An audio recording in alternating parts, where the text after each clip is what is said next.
How's Hops? We're getting there. He wore a cool diabetes sugar monitor for 2 weeks. The good thing is, like, the insulin shots, he actually seems okay with it. I wonder if Apple could take a lesson from that, like, rebrand like App Store rejections, like beer rejection. Hey, here's a beer. We're sorry we can't accept your app like this because of these reasons. Here's another beer. I made it this far into winter.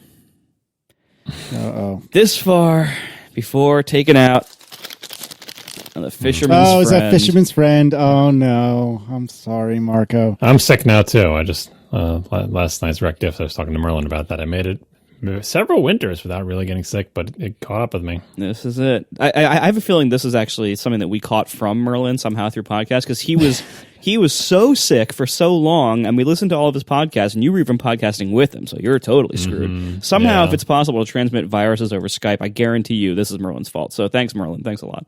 I don't have that much I can complain about, really, because usually, like, it's mid-February. Usually I am sick from November until WWDC.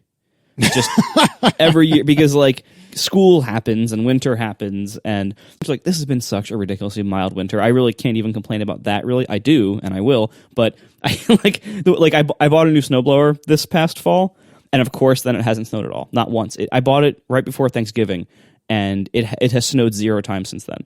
And it's just sitting there in my garage, brand new, untouched, never used, never run.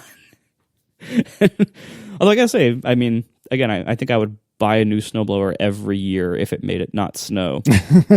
I've only ever bought 2, and that happened both of the years now that happened. So I don't know, there's some kind of correlation there. Definitely, without question. All right. So last week, I think it was mostly me, I lamented the fact that it seemed to me to be a political problem that you couldn't do SwiftUI style previews of UIKit controls. So, SwiftUI is this new fancy declarative way of making user interfaces, UI preview of UIKit stuff.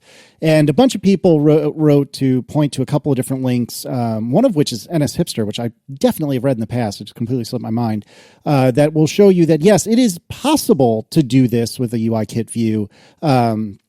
So I'm not entirely, I feel like this kind of implicitly corroborates my theory that it's all just political and little else. But one way or another, we'll put a couple links in the show notes to indicate instructions on how to do this for yourself if you are so interested. It was like I was saying last week that you can embed NS views in SwiftUI things. You can embed UI views. Like that's kind of your escape hatch. And so this is sort of a, the most simplified case where it's like, I just want to see, I don't even want to use SwiftUI. I just want to see a SwiftUI view. So I will make I want to see a UI view or an NS view. So I will make a SwiftUI wrapper, and the only thing in it will be, okay, now show my NS view or UI view here, which is not really using it for its intended purpose. You still have to end up like passing your data down through the straw, but I suppose you can hold on to a reference to the UI view and twiddle it elsewhere. So I do wonder how it behaves in those situations. But anyway, yeah, it's possible if you want to go that route, although to try to develop your app like this, you'd have all these